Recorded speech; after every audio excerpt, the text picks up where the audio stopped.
Good morning dear students, myself Anuj Singh, your physics teacher. I welcome you all on my YouTube channel. तो प्यारे बच्चों, पिछले video lecture में हम लोगों ने डिस्कस किया था एस्केप वेलोसिटी और ग्रेविटेशनल पोटेंशियल एनर्जी को। तो ग्रेविटेशनल पोटेंशियल एनर्जी के बारे में मैंने आपको बताया था कि अगर कोई बॉडी यूनिट मास की है और उसको आप इंफिनिटी से ग्रेविटेशनल फील्ड ऑफ द अर्थ में किसी पॉइंट तक लेकर के आ रहे हैं तो उसमें जितना वर्क होता है उसको हम ग्रेविटेशनल पोटेंशियल एनर्जी कहते हैं। और उसके लिए जो डेरिवेशन हमने किया था वो U equal to minus GMM upon R, ये रिलेशन हमने निकाला था। ठीक है, और उसके बाद हमने एस्केप वेलोसिटी को पढ़ा था। तो एस्केप वेलोसिटी को भी रिवाइज करते हैं। एस्केप वेलोसिटी क्या थी? The minimum velocity with which if an object is projected vertically upward from the surface of the earth such that it never returns to the earth surface, then this minimum velocity is called escape velocity. ठीक है, अगर किसी object को अर्थ की surface से vertically upward किसी minimum velocity से इस तरह से प्रोजेक्ट किया जाए कि वो अर्थ की सरफेस पे कभी वापस लौट के ना आए तो उसको हम एस्केप वेलोसिटी बोलते हैं। एस्केप वेलोसिटी के लिए हमने रिलेशन निकाला था VE is equal to under the root 2GM upon R। अब इसमें ही हमने GM की जगह पे GR स्क्वायर रख दिया था, तो ये रिलेशन क्या हो गया था? Under the root 2GR square upon R से एक R को कैंसिल हमने कर दिया था, तो इस तरह से हमें रिलेशन मिल गया था अंडर द रूट 2GR। ठीक है, और जब इसमें हमने नोन वैल्यूज पुट कर दी थी, यानी G की value 9.8 metre per second square और रेडियस ऑफ अर्थ की value 6.4 into 10 to the power of 6 metre. ठीक है, तो इसको रखने पर ये वैल्यू हमें मिली थी 11.2 किलोमीटर पर सेकेंड।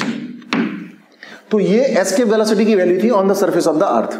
ठीक, अब इस वीडियो में हम लोग डिस्कस करेंगे about the total energy of an orbiting satellite. कोई एक सैटेलाइट है which is revolving around the earth. ठीक है, तो उसकी टोटल एनर्जी क्या होगी?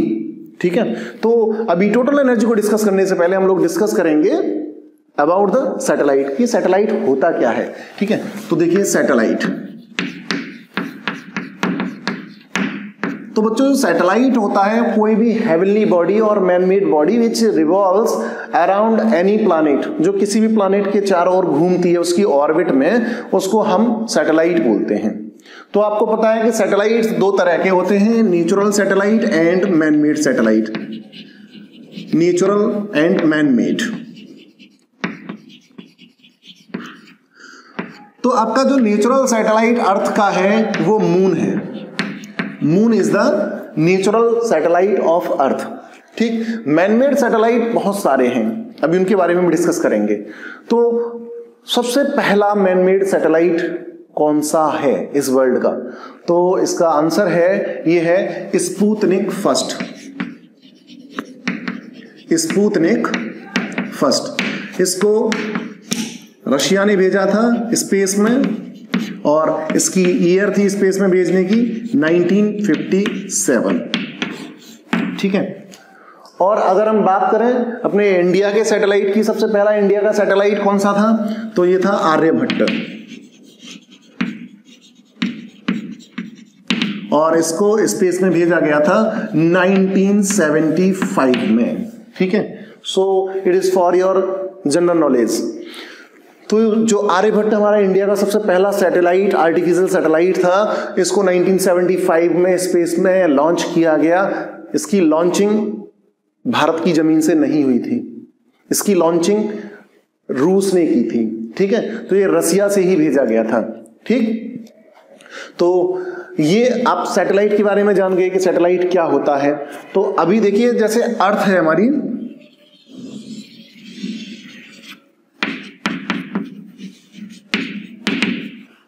अर्थ के चारों ओर ऑर्बिट्स होती हैं। ठीक है, उन ऑर्बिट्स में कोई भी ऑब्जेक्ट रिवॉल्व करता है तो उसके लिए कंडीशन होती है रिवॉल्व करने की। वो कंडीशन ये होती है कि उस ऑब्जेक्ट के लिए सेंट्रीपिटल फोर्स चाहिए होता है। सेंट्रीपिटल फोर्स आपने पढ़ा था, सेंटर सीकिंग फोर्स, जो सेंटर की तरफ लगता है उसको हम सेंट्रीपिटल फोर्स कहते हैं। ठीक है, तो ये सेंट्रीपिटल फोर्स आएगा कहां से? सपोज करिए कोई एक ऑब्जेक्ट है, यहां पर है, इस जगह पर हमने मान लिया, and it is revolving around the अर्थ। ये अर्थ के चारों ओर रिवॉल्व कर रहा है, ठीक? तो इसके लिए सेंट्रीपिटल फोर्स की जरूरत होगी। अर्थ हर एक ऑब्जेक्ट को अपने सेंटर की तरफ अट्रैक्ट करती है, तो अर्थ इसके ऊपर फोर्स लगाएगी, इस ऑब्जेक्ट के ऊपर। और वो फोर्स क्या होगा? वो फोर्स होगा F is equal to Newton's law of gravitation से G capital M mass of the earth, small m mass of this object upon R plus H to the whole square.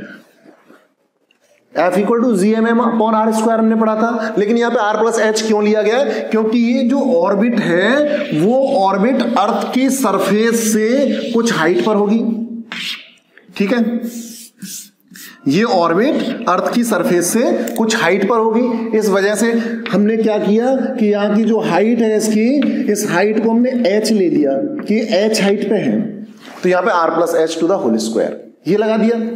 अब इसको जो centripetal force मिलेगा वो इस force की वजह से मिलेगा, that is the gravitational pull of the earth की वजह से मिलेगा, ठीक है? तो इसके बीच में जो सेंट्रीपिटल फोर्स है वो होगा कितना? तो सेंट्रीपिटल फोर्स आपको पता है क्या फॉर्मूला होता है सेंट्रीपिटल फोर्स का?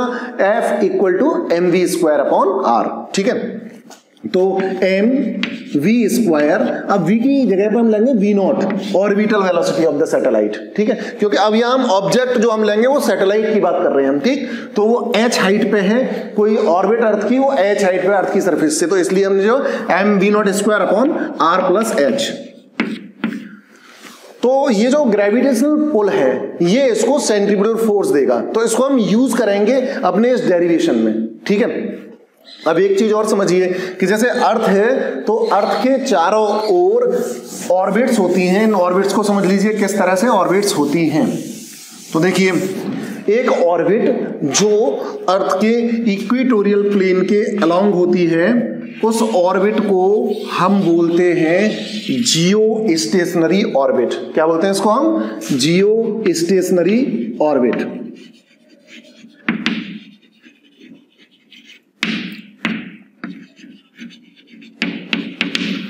एक ऑर्बिट अर्थ के किसी भी ऑल्टीट्यूड को मेजर करती है, यानी इसमें जो सैटेलाइट होता है वो अर्थ के किसी भी ऑल्टीट्यूड को मेजर करता है, ठीक है? तो इसको बोलते हैं हम पोलर ऑर्बिट।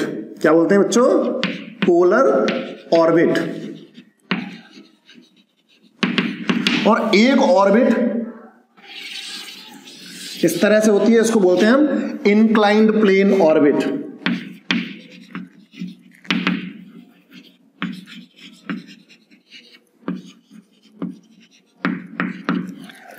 इन ऑर्बिट्स में सैटेलाइट्स को छोड़ा जाता है उनके पर्पस के अकॉर्डिंग, ठीक है? कि उनका पर्पस क्या है, यानी हमें रिमोट सेंसिंग चाहिए, कोई दूरस्थ इलाका है वहां के फोटोग्राफ्स हमें चाहिए, तो उसके लिए हम जो है पोलर सैटेलाइट का हम यूज करेंगे। और वेदर फॉरकास्टिंग हमें चाहिए, ठीक है? तो उसके लिए भी हम जो पोलर सैटेलाइट का यूज करेंगे, ठीक है? तो जो जियो स्टेशनरी ऑर्बिट है इसमें जो सैटेलाइट रिवॉल्व करते हैं वो हमें ऐसे लगते हैं मानो वो रेस्ट पे हों। उसका रीजन क्या है? क्योंकि उनका टाइम पीरियड ऑफ रेवोल्यूशन और अर्थ का time period of revolution same होता है, ठीक है? तो इस वजह से वो रेस्ट पे हमें लगते हैं। और ये जो पोलर ऑर्बिट है इसमें जो सैटेलाइट्स रिवॉल्व करते हैं वो अर्थ की किसी भी ऑल्टीट्यूड को, किसी भी हाइट को कई बार मेजर कर देते हैं, तो इससे हमें इंफॉर्मेशन मिल जाती है, ठीक? तो अब हम बात करेंगे total energy of an orbiting satellite की, ठीक है? तो टोटल एनर्जी जो होती है ऑर्बिटिंग सैटेलाइट की वो होगी इसकी काइनेटिक एनर्जी और पोटेंशियल एनर्जी का sum, that is gravitational potential energy और काइनेटिक एनर्जी का सम, तो is equal to U plus K. अब बच्चों आपको ग्रेविटेशनल पोटेंशियल एनर्जी के बारे में पता है कितना होती है? -GMM अपॉन R, ठीक है? लेकिन यहां पे हम R प्लस H लेंगे क्योंकि जो सैटेलाइट है आपका वो कहां होगा? अर्थ की सरफेस से कुछ हाइट पे जो ऑर्बिट है उसमें होगा, ठीक? तो यहां पर क्या हो जाएगा? -GMM upon R plus H, clear, plus K E, clear. Now the kinetic energy of the artificial satellite which is revolving around the earth in an orbit is given by ke equal to half m v naught square. V naught is the orbital velocity, okay, so it will be half m v naught square. So let it as equation number first and this one as equation number second. इसको पहला मान लिया और इसको दूसरा मान लिया। अब हम क्या यूज करेंगे यहां पे, देखिए अब टोटल एनर्जी हमें निकालनी है, तो के प्लस पी, तो यहां पे पी और के जो है आपकी वो half M V nought square इस फॉर्म में है, तो इनको हम आसानी से ऐड नहीं कर सकते, ठीक है। तो इसके लिए अब हमें क्या यूज करना है, the necessary centripetal force required by the planet, sorry by the necessary centripetal force required by the satellite, क्योंकि सैटेलाइट घूम रहा है अर्थ के चारों ओर, ठीक है, required by the satellite is given by the gravitational pull और gravitational force of attraction between the earth and the satellite. So G M m upon r plus h to the whole square will provide it what? Will provide it this necessary centripetal force mv naught square upon r plus h। यहां पे r plus h से एक power cancel हो जाएगी, एक power यहां पे बच जाएगी, ठीक है। तो हमें यहां से mv naught स्क्वायर की वैल्यू मिल जाती है और ये mv naught स्क्वायर की जो वैल्यू हमारे पास आई ये है G M M upon r plus h। इस वैल्यू को हम इक्वेशन सेकंड में in place of M V nought square रख देंगे, ठीक है। एम वी नॉट स्क्वायर की जगह पे इस वैल्यू को हम रख देंगे, therefore equation second becomes, equation second का क्या हो जाएगा बच्चों, K is equal to 1/2 G M M upon R plus H, clear. Therefore now अब आप यहां पे देख रहे हो GMM upon 2r plus H और यहां पे था GMM upon r plus H. अब इसको हम आसानी से इसकी जगह पर रख सकते हैं इक्वेशन फर्स्ट में, तो और इनको हम ऐड करके टोटल एनर्जी कैलकुलेट कर सकते हैं। तो आइए इसको कैलकुलेट करते हैं। Therefore from equation first total energy is equal to minus GMM upon R plus H plus 1/2 GMM upon R plus H, clear. अब बच्चों एलसीएम क्या आ जाएगा, 2R plus H, हमारे पास एलसीएम आ जाएगा 2r प्लस एच, ये LCM आ गया। अब 2r plus H LCM आ जाएगा तो r प्लस एच जो है वो कैंसिल हो गया, 2 बचा, तो 2 और माइनस साइन यहां पे है, ठीक है, माइनस, तो -2 GMM, यहां साइन है प्लस का तो यहां आ जाएगा प्लस, और 2r प्लस एच से 2r प्लस एच पूरा कैंसिल हो जाएगा, तो हमारे पास बचेगा GMM। तो अब इनको ऐड करिए तो ये हो जाएगा -GMM upon 2r plus H. So dear students, it is the total energy of an orbiting satellite, ठीक है। तो here we are seeing that there is negative sign. ये निगेटिव साइन क्या कर रहा है यहां पे, ये निगेटिव साइन ये शो कर रहा है that the satellite is bound to the earth in the same manner as the earth is bound to the sun।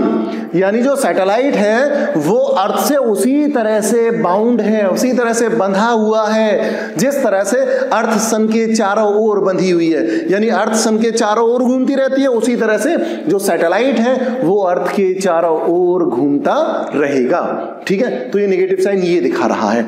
अगर ये टोटल एनर्जी इक्वल टू 0 और ग्रेटर देन 0 अगर ये हो, then the satellite will no more bound to the earth. अब satellite earth से bound नहीं रहेगा, it will escape from the gravitational pull of the earth, क्योंकि ग्रेविटेशनल पुल की वजह से, अभी हमने यहां पे पढ़ा कि जो ग्रेविटेशनल पुल है वो ग्रेविटेशनल पुल इसको क्या दे रहा था, नेसेसरी सेंट्रीपिटल फोर्स दे रहा था। अगर ये एनर्जी जीरो की इक्वल हो जाए या जीरो से ज्यादा हो जाए तो ये इसको अब सेंट्रीपिटल फोर्स नहीं मिलेगा, ये ग्रेविटेशनल पुल से बाहर हो जाएगी, ठीक है। तो अब ये बॉडी अर्थ के चारों ओर रिवॉल्व नहीं करेगी, ठीक है। तो it was all about the total energy of an orbiting satellite, ठीक है। Please subscribe my channel for the more videos, okay.